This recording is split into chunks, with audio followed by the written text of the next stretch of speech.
Unit 2, Physics. Resultant forces. Equal and opposite.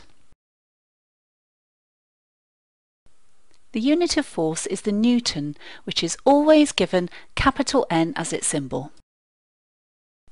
Now, for every force acting upon an object, there's an equal and opposite force.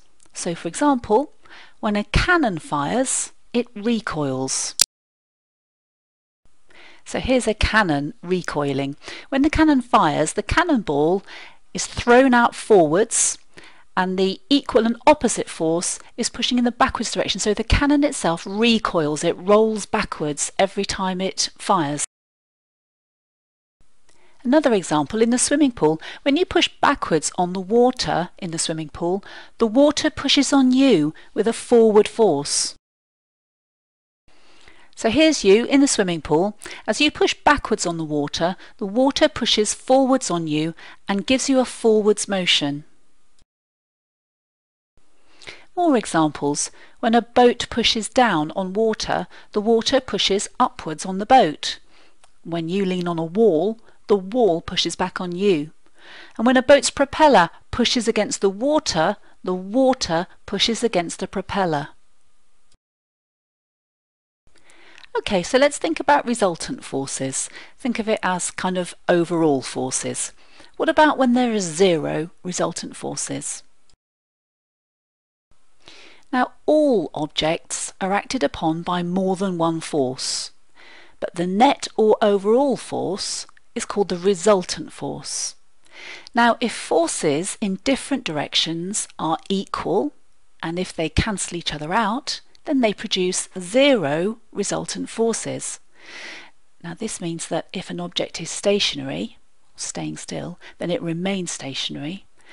And if it's a moving object, then it continues at the same speed in the same direction.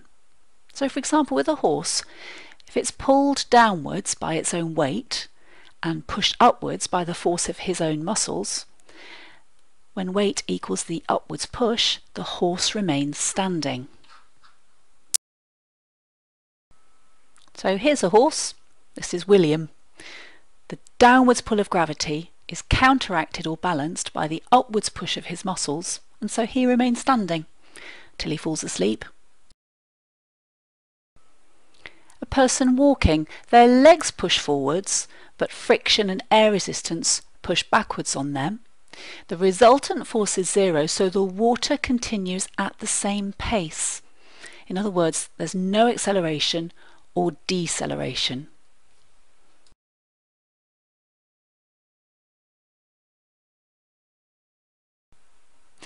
And the force of a plane's propeller pushing against the air is equal to the force of the air pushing against the propeller, so the velocity of the plane is constant. Now, what about if the resultant force is not zero? What if the force in one direction is greater than in the opposite direction? So we end up with a resultant force which is not zero.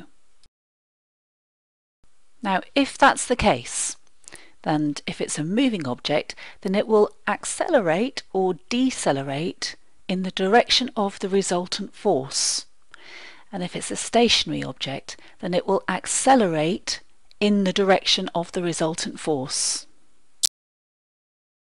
So, for example, if you're driving along and the driver applies the brakes, then the braking force is greater than the force from the engine, then the car will accelerate but with a negative value. In other words, it decelerates, but the proper language to use is that it accelerates with a negative value.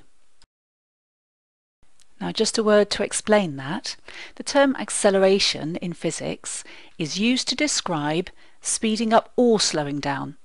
But if you're slowing down, then we give the value a negative number to indicate deceleration.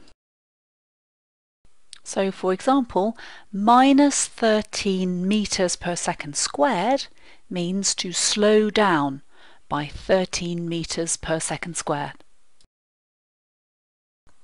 Okay, so that's a recap of resultant forces.